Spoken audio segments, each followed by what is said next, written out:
What's up, everyone? This is Bill with BLR Tuning. Today we are out here in the shop with this 2023 Kawasaki Ninja 650, and this bike is tuned here in-house at BLR Tuning with the ECU flashed.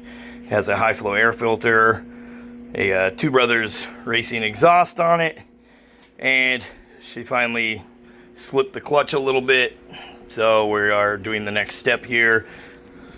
We are going with a set of Barnett performance clutch set assembly. So that is the pressure plates and steel plates, the friction plates, and then Barnett springs, upgraded clutch springs. So that's these guys right here. So I'm just going to show you real quick how to do this. It's pretty straightforward stuff. I'll leave a bunch of information down in the description below the video or up here on screen. Okay, so this is the part number for the springs that we are going with. Okay. Again, remember, this is the 23 Ninja 650.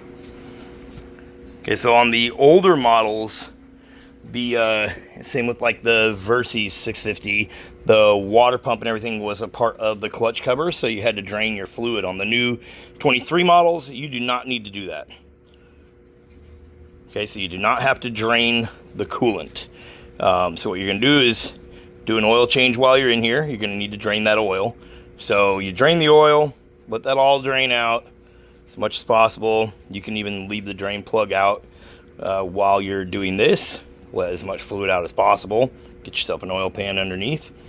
Then you're going to go around, and there's 12 8mm bolts around the outside. Loosen them in a crisscross pattern. Make sure I just mark them and write down what number they are. I start here. This is number 1.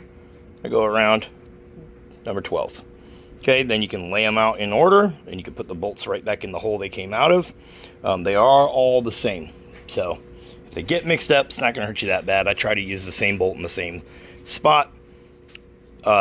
These 3 on the pressure plate here, loosen these evenly, a little bit at a time, so you don't damage the pressure plate. Same thing when you're putting it back on.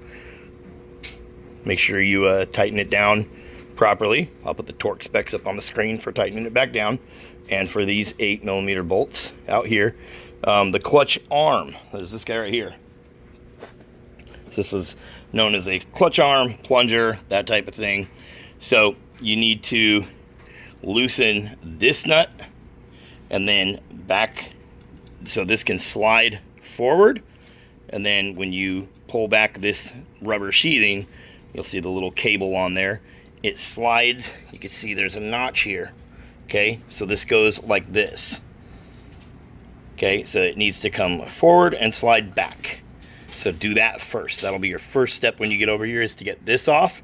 Then if you're just doing this job, you can leave this assembly sitting here as long as you're careful and don't mar nothing up. Throw a paper towel back there or something so you don't scratch anything. If you're just doing the friction and the plates in there, then you can do this job like this. You're not going to hurt anything. Okay? And then make sure you put a new gasket on here. So you see we got our gasket up here. If you inspect the old one closely and there's no damage at all, and you can wipe it off and there's no debris, then you can sometimes get away with using a old gasket, but it is usually recommended to replace the gasket. Okay, so let me get these off and show you how this assembly looks. We'll come right back here. Remember, 2023 Ninja 650.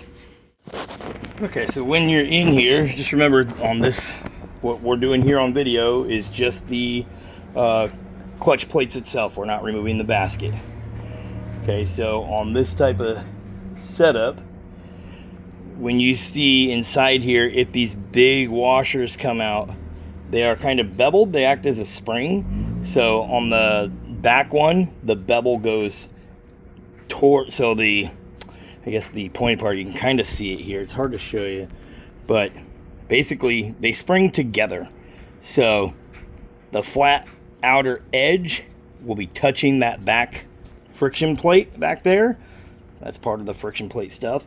And then this one will go up against it, so they'll create like a little channel in the middle of them. So when they're pushed together against each other, they act as a spring. So as you can kind of see how they sit in there. So this outer edge would be what's touching the next piece that goes on in our clutch. And then what I do is set everything aside. We do have them exactly how they came out. I did put a little white dot on how they came out, the order they were facing and everything. So we'll put it back together the same fashion. Okay, so the new clutch is going to go in there in the same order that this one did. Okay, so here we got the new Barnett, our pressure plates and friction plates in there, and you'll see in here they all go in the same as the other ones came out. And then the easiest way to do it is going to be to the last pressure plate and the last friction plate, which is right back here, put them on the cover for the front. Because this metal plate in your pack that you get from Barnett Racing, you're going to have one metal plate that's different than the rest. And it has to line up on the front for the holes, and it grabs on the front. So then your little plunger is going to go back in here like so. We have this just a little bit of oil on it, so it's a little bit greasy and lubed up. That's going to go back in there. Okay, and now we'll put our other piece here back on. We have our steel plate and then our pressure plate. And then the plunger arm, you can lift it up and drop it down on this, and it's got a little C-shaped notch on the back side that hooks into this. So you should feel pressure when you pull it back like this. Right now you can feel it without that connected, and you'll feel the spring tension, so get used to that. And then when you put it on here, you should feel it moving this plunger against the springs. Okay, so we're going to put our springs on, slide them over, tighten it down. Again, I'll put the torque specs up here for everything. And get this guy back assembled, and then we'll make our clutch adjustments. And just baby steps. Take it for a ride, feel the clutch. If you feel that it revved up in RPM and didn't go any faster, stop what you're doing. Take it back home and make a clutch adjustment either here or at the lever. Get it dialed in so it's grabbing. If you spin it too hard, you'll toast this brand new clutch that you just put in here. It does take some fine tuning and adjusting. And like I said, we're located in Vancouver, Washington. We do this type of work all the time, so it's not anything new to us to do this work for you if you need it done. Okay, you can look us up on Google Maps. It's BLR Tuning. Okay, so let's get this thing all back assembled and show you what this bike looks like. Okay, so we got the internals here back together, as you can see, and torque down. So it goes, so you're gonna have that pressure plate and friction plate on this assembly. Put it in there, and it's gonna line up. The teeth on the friction plate line up opposite on this last one from all the rest that you put in there. Okay, and then this goes, it should fit. Once you get it lined up, you'll feel like it's not going to fit until you have it lined up perfect. And then once you have it lined up perfect, it just slides on in. Okay, and it'll be, you'll realize, oh, okay, there it goes. It's in place, because it should go all nice down inside there like that. You can see from the side how the profile looks. They are down in there. Okay, and then then your springs go on. Then slide this plate over and hold it in place and get these bolts started, tightening them just a little bit at a time. Go, just keep going around, tighten a little bit, little bit. You want that plate to move in slowly, staying flat pretty much. Okay, here's the torque specs. So you can pause that there if you want to. The clutch cover, says times 12. It's 12 bolts on the outside. Those are 8mm bolts or 8mm head. And they are 104 inch-pounds. And then the clutch spring bolts, that's these 3 bolts right here, 78 to 79 inch-pounds. Okay, we just put them down at 79 inch-pounds. So it's not a whole lot of pressure to torque these down. They are going all the way down against the posts, and the posts are aluminum. So you don't want to over-tighten these and strip them. Okay, and our white lines, I just put a white mark on here to mark it close to where the bolts were, so it's a lot easier to line everything up. This could probably go quarter turn this way and it's fine, but as long as it all lines up and locks in and it's down flat, because you're going to see little fins inside here that kind of go against the internals. So the way your clutch works, when you grab this arm and you pull on it with the cable like this, there's a piece inside there that is grabbing this and pulling it outward against this and separating the clutch assembly. Okay, and then obviously the springs are what does the pressure of keeping pressure on the clutch assembly. Okay, so that's how it operates.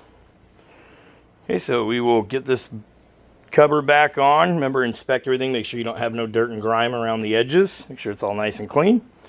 Get that back on. Remember, you're going to drop this down in there and you got to line this up. You'll be able to feel if it's lined up correctly or not. Okay, we'll get it all back on there. Remember, this arm right here is on behind that assembly. Okay. So this is the first thing that goes on before you put this outer piece on. You got to put this plunger rod right here inside there, okay? Okay, one cool little trick to getting this the cover back on and that arm lined up is roll this arm all the way back, and as you put it up there and slide it on, also slide this forward. So this, once it locks in, it will kind of grab everything and pull it together. Make sure your dowels are lined up. But what that'll do is it'll hook behind that plunger, the plunger head on there, and catch it and suck everything in. And then the way you'll know that you have it on there is when you get to here, you're feeling the spring tension from this spring. But once you get to here, it gets nice and stiff. And if we pull up and down, it only has that little bit of movement. If it wasn't lined up, it would come up like this. So see, and then another thing they do here on these newer Ninjas, a lot of the Kawasaki's do this. If you get this all assembled and you just drop this in there with it all the way back, and then as you drop it in, you roll it forward, it'll catch the head of it also. Okay, so there's a couple ways to line it up. It's not hard. Okay, so don't sit here and try to force it on. Everything should go together nice and smooth. If it doesn't, you're doing something wrong. So just stop and look at what you're doing. Okay, so now we're going to put these bolts in at 104 inch-pounds. And remember to go in a crisscross pattern. You don't want to tighten them all down in a row. You want to go in a crisscross pattern here, so just a star shape. We'll get them all started. Once we're torquing them down, we'll bounce from here to here, here, here, and so on. Okay, 104 inch-pounds. Okay, guys, so we got this 23 Ninja 650 all back together, all buttoned up. We got our Barnett Performance clutch plates and friction plates on there, and whole clutch assembly, and the springs and everything, stipper springs.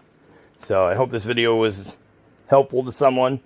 There's not a lot of info on these newer models on how to do the clutch and stuff like that. Something to keep in mind when you start working on these bikes and you start modifying them on these newer Ninja 650s, this does have a slipper clutch built in. That slipper clutch is not part of that assembly that I showed on video, you know, with just the, you know, the clutch plates and the springs and all that. That's not part of this. That's not the slipper clutch design that's built into this bike. So this bike is ECU flashed. We're squeezing probably every ounce of power that we can out of it while still keeping it safe. It has a high flow air filter. It has the Two Brothers exhaust. Once you start doing things to these bikes like that, you are going to find that that slipper clutch, even with this Barnett Performance, you know, clutch assembly and springs, stipper springs, it spins that slipper clutch up on the top end. So you will feel it. And you'll know if you have spun your actual clutch, if the bike revs really hard and doesn't go nowhere, stuff like that, you'll know. And if you're smelling something burnt, if you're trying to give it the gas and it's in gear and the back tire just ain't even moving and it's not loading up, obviously you have damaged the clutch and the clutch plate assembly areas, most likely. Okay, but when the slipper clutch slips, you'll feel it building tension, almost like it's building up pressure. And so at really high RPM and really high speeds, this bike will still spin that slipper clutch. We have came to the, you know, power output of what the slipper clutch is capable of holding back, you know, or holding on to. The only step to do to fix that is to get rid of the slipper clutch altogether. That's been my experience. So it's something to look into. Anyways, I'm Bill with BLR Tuning. I appreciate you guys watching. I hope I helped somebody out. We'll catch you guys in the next one. You can go check us out, BLRTUNING.TECH. We are on Google Maps, BLR Tuning in Vancouver, Washington. You can always give us a call. You'll find a phone number and email on our website at the bottom of the page where it says contact us. If you need some maintenance done, if you want your ECU flashed, if you need a Dynojet product, or if you need a Dynojet product tuned, we offer custom tuning for many different options. If it's fuel injected, we are willing to take a look at it. Most likely we can tune it. So, including Can-Am, Harley, Honda, Kawasaki, Yamaha, Can-Am Riker, Can-Am Spider, you name it, we tune it. Anyways, I'm Bill with BLR Tuning. Thanks for watching, guys. Peace.